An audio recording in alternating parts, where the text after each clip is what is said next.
शास्त्र वित्तीय लेखांकन भाग 1 कक्षा 11।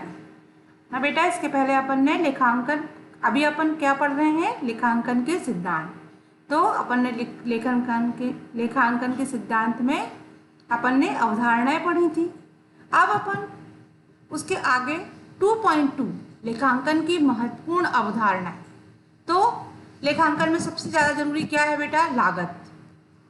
लागत मतलब अपन जब कोई व्यवसाय शुरू करेंगे तो अपन उसमें क्या करेंगे बेटा? व्यवसाय शुरू करने के पहले अपन को उस व्यवसाय की रूपरेखा बनाएंगे जिसमें अपन कितनी लागत पर उनको व्यवसाय करना है। तो लागत अवधारणा, सबसे पहले लागत अवधारणा। लेखांकन की इस अवधारणा के अनुसार प्रत्येक माल अथवा संपत्ति का लेखा वास्तविक लागत पर करना चाहिए। मतलब जो अपन माल अथवा संपत्ति का जो अपन व्यवसाय करेंगे उसमें लिखेंगे, तो लेखांकन में इसका लेखा वास्तविक लागत पर करना चाहिए। जो अपन ने व्यय किया, वास्तविक मतलब जो अपन ने किया, भले ही उस माल की अथवा संपत्ति की लागत मूल्य बाजार मूल्य से थोड़ा कम या ज़्यादा हो। इससे मतलब कम या ज़्यादा से मतलब बेटा, अपन जब कोई वस्तु का उत्पादन करते हैं, मान लीजिए आज 4 रुपये में कोई वस्तु मिल रही है, कल 6 रुपये में मिलने लगेगी, तो परिवर्तन मतलब जो वस्तुओं के मूल्य में परिवर्तन प्रतिदिन होता है। तो लागत मूल्य बाजार मूल्य से कम या थोड़ा ज़्यादा भी हो। फिर है द्विपक्षीय अवधारणा। द्विपक्षीय अवधारणा में जो यह स्पष्ट करती है कि प्रत्येक सौदे में 2 पक्ष होते हैं, जिसमें एक पक्ष का नाम होता है डेबिट और दूसरे पक्ष का क्या होता है? क्रेडिट। तो कोई वस्तु का अपन डेबिट क्रेडिट, तो इस प्रकार प्रत्येक सौदे का लेखा इसी आधार पर किया जाता है। द्विपक्षीय मतलब 2 पक्ष। अवधारणा यह स्पष्ट करती है कि प्रत्येक सौदे के 2 पक्ष होते हैं, डेबिट और क्रेडिट। इस प्रकार सौदे का लेखा इसी आधार पर किया जाता है। फिर है वसूली की अवधारणा।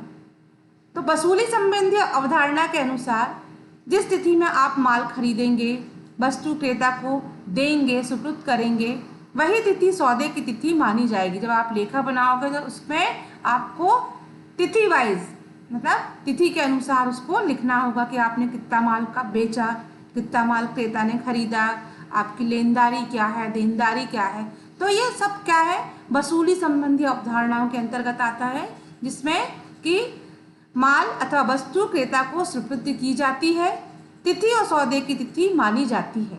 अर्थात तिथि अथवा माल के निर्माता की तिथि, वितरण तिथि।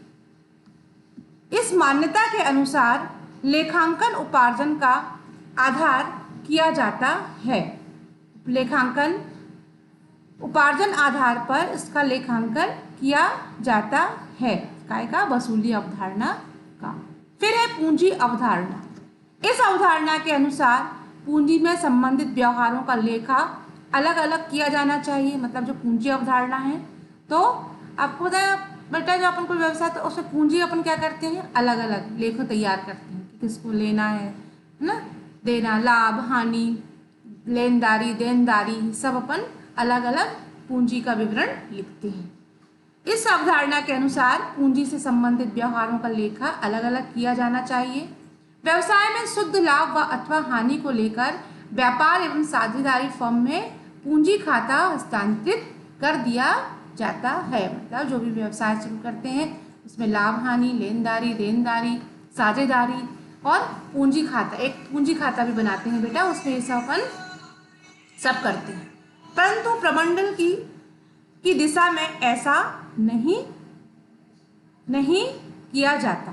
जो प्रामंडल होते हैं उसमें ऐसा नहीं किया जाता है। इस अवधारणा के आधार पर व्यवसाय की लाभार्जन शक्ति का पता लगाया जा सकता है। ये हो गया अपना चौथा। तो कितनी अवधारणाएं हैं? पहला है लागत अवधारणा, दूसरा है द्विपक्षीय अवधारणा, और तीसरा है वसूली अवधारणा, और चौथा है पूंजी अवधारणा। क्योंकि बिना पूंजी के कोई भी व्यवसाय संभव नहीं है। तो उसमें अलग अलग खाते बनाएंगे अपन, लाभ हानि खाता, व्यापार में साझेदारी फर्म खाता, पूंजी खाता। इसमें आप क्या कर सकते हो? हस्तांतरित किया जाता है। किसको? पूंजी अवधारणा को, कि आपने किस पूंजी को कहाँ व्यय किया, आपको क्या लाभ हुआ, क्या हानि हुई, ये सब आपको पूंजी अवधारणा के अंतर्गत करता है। के बाद बताइए आपने 4 अवधारणाएं महत्वपूर्ण लेखांकन की पढ़ी। फिर है 5वां अनुरूपता की अवधारणा। तो अनुरूपता अवधारणा के अनुसार वित्तीय वर्ष की वास्तविक लाभ और हानि की गणना करने के लिए चालू वर्ष की सभी आय, मतलब इसमें जो वित्तीय वर्ष होता है जिसमें अपन अनुरूपता की अवधारणा मतलब समय के अनुरूप, तो जो वित्तीय वर्ष मतलब चालू वर्ष होता है उसमें वास्तविक लाभ अथवा हानि की गणना करने के लिए चालू वर्ष के साथ हुए आय सम्मिलित करना चाहिए। मतलब जो चालू वर्ष की आय है इसमें सम्मिलित करनी चाहिए। अर्थात चालू वर्ष में आदत व्यय जो मतलब अपन व्यय कर रहे हैं, पूर्ववत व्यय मतलब हमने अपने पहले जो व्यय किए थे, फिर उपार्जित आय और अपन को उससे क्या आय हो रही है, और अनुपार्जित आय मतलब हानि, है ना, इनको शामिल किया जाना चाहिए अनुरूपता की अवधारणा में। जब इससे सही परिणाम सामने आ सकेंगे। तो ये हो गया अनुरूपता की अवधारणा। इसमें क्या क्या शामिल करेंगे? आदत व्यय, पूर्ववत व्यय, उपार्जित व्यय, अनुपार्जित व्यय इसमें शामिल किए जाते हैं और इन सबको सही लेखा बनता है और इसके सही परिणाम सामने आ सकते हैं। फिर 2.3 हो गया बेटा, लेखांकन का आधार। किसी व्यावसायिक संस्था का प्रमुख उद्देश्य, मतलब जब हम कोई भी व्यावसायिक संस्था खोलते हैं तो उसमें लेखांकन अवधि के अंत में लाभ हानि ज्ञात करने के लिए 2 आधार होते हैं। ठीक है, नकदी व रोकड़ आधार, उपार्जन आधार और मिश्रित आधार। नकदी व रोकड़ आधार। तो सबसे पहला होता है लेखांकन व नकदी आधार। इसके अंतर्गत आय अथवा लाभों का लेखांकन पुस्तक में तब नहीं किया जाता जबकि वह रोकड़ से प्राप्त ना हो।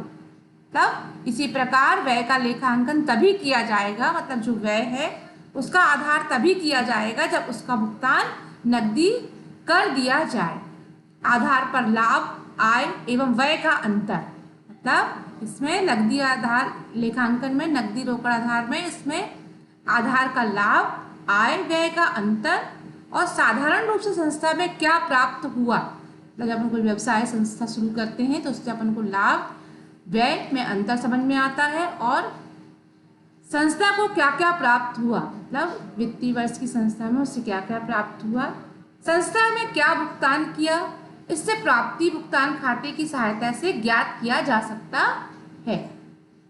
यद्यपि जो पेशेवर व्यक्ति होते हैं जिनके लिए नकदी आधार कैसा होता है, महत्वपूर्ण होता है। नकदी आधार मतलब अपन जो नगद है ना देते हैं, जैसे वकील, इंजीनियर, डॉक्टर और चार्टेड अकाउंटेंट जो होते हैं, ये क्या करते हैं, ये पेशेवर लोग, इनके लिए नकदी आधार कैसा होता है, महत्वपूर्ण होता है। फिर इसके गुण और लाभ क्या हैं? तो गुण और लाभ आय के लेखांकन नकदी रोकड़ के पहला गुण बेटा, यह आधार सरल व वास्तविक है। मतलब जो ये आधार है, कौन सा आधार है, ये लेखांकन नकदी रोकड़ आधार जो है वो कैसा है, सरल और वास्तविक है। और दूसरा रूढ़िवादी प्राकृतिक की संतुष्टि पर आधार पर करता है। और तीसरा नगद लेन देन करने वाली संस्था के लिए भी उपयुक्त है। जो नगद लेन देन करते हैं ऐसी संस्थाओं के लिए ये रोकड़ अवधारणा आधार जो है वो उपयुक्त होता है। इसका बेटा कुछ लाभ है तो इसके कुछ हानि भी होंगे, तो इसी प्रकार से कुछ हानियां हैं। वित्तीय स्थिति का सच्चा एवं उचित चित्र प्रस्तुत नहीं करता, मतलब अब थोड़ा तो हिसाब किताब में थोड़ा ऊपर नीचे हो ही जाता है ना बेटा। तो वित्तीय स्थिति का सच्चा एवं उचित चित्र प्रस्तुत नहीं करता। लेखांकन के मिलान का सिद्धांत अपेक्षा करना।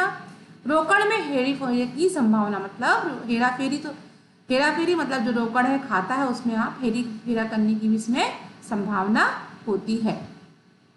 पूंजीगत एवं आगमगत के अंतर करने में सामर्थ्य है, मतलब जो इसकी पूंजीगत होते हैं और आगमगत होते हैं इसमें भी अंतर होता है। फिर है कंपनी अधिनियम मान्यता प्रदान नहीं करता, मतलब जो ये अवधारणा है, जो ये आधार है, इस पर कौन सा आधार है, ये लेखांकन नकदी आधार है। इसमें आपको बताऊं मैं, कंपनी अधिनियम मान्यता फिर लेखांकन का उपार्जन का आधार, मतलब लेखांकन है जो उपार्जन, मतलब लेखांकन में उपार्जन आय का क्या आधार है। इस आधार पर लेखांकन का आधार उपार्जन होता है। मतलब कोई भी व्यवसाय शुरू करेंगे तो अपन को सबसे पहले अगर व्यय किया है तो अपन चाहेंगे कि उसमें अपन को क्या हो, लाभ भी हो, चाहे रोकड़ प्राप्ति हुई हो या नहीं हुई। आय का उपार्जन ही पर्याप्त होता है, मतलब जो अपन ने व्यय किया है उससे जो अपन को उपार्जन होगा उसे क्या कहेंगे, आय।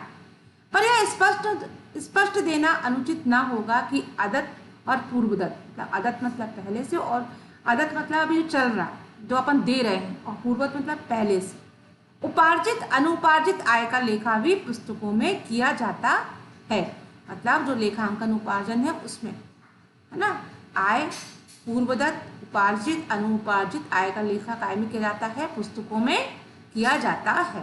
सन 1956 के तहत कंपनी अधिनियम ने इस आधार को मान्यता प्रदान करता है। मतलब जो 1956 अधिनियम है वो व्यवसाय के लिए, किसी कंपनी के लिए, कंपनी अधिनियम के लिए इस आधार को क्या करता है, मान्यता प्रदान करता है। एवं लेखों को रखना अनिवार्य होता है। मतलब जो लेखांकन उपार्जन की लेखा है उसको अनिवार्य रूप से क्या करना चाहिए, लेखा रखना अनिवार्य होता है। तो इसके लाभ क्या है, फिर इससे सही वित्तीय स्थिति का प्रगटीकरण होता है। मतलब जो अपन लेखांकन बनाएंगे, जो खाता बनाएंगे, उससे सही वित्तीय स्थिति का प्रगटीकरण होगा। दूसरा, गणना में एकरूपता रहेगी।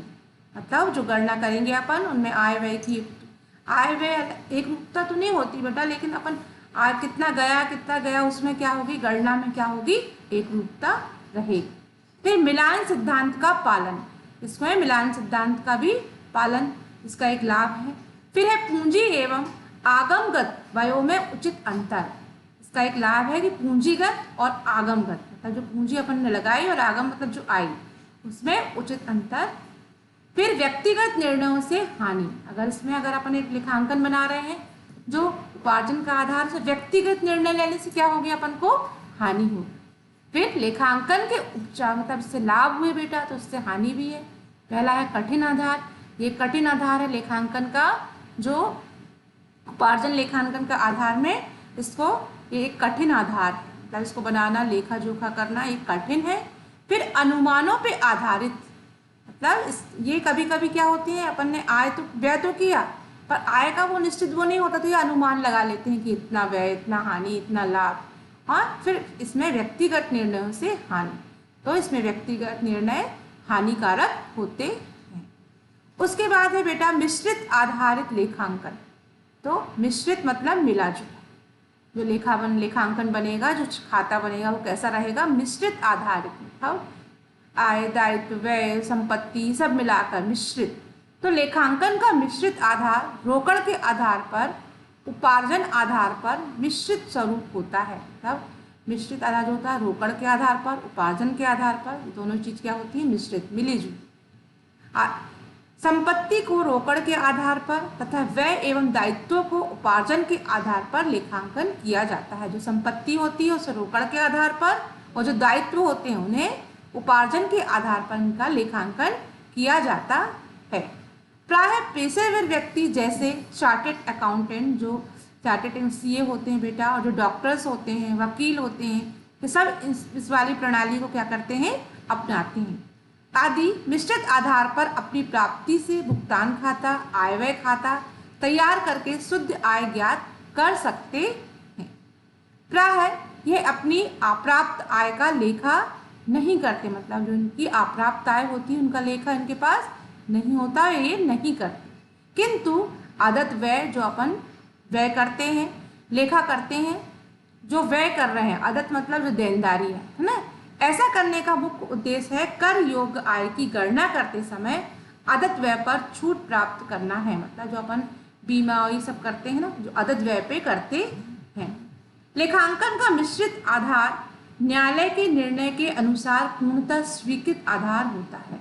अगर कोई ये मामला आ जाए कि नहीं इतना व्यय किया, इतना, अगर कोई न्यायालय की श्रेणी में जाएगा तो इन आधारों को क्या करा जाएगा, पूर्णतः स्वीकृत आना जाएगा। तो ये मिश्रित आधार की लेखांकन की गणना है। तो बेटा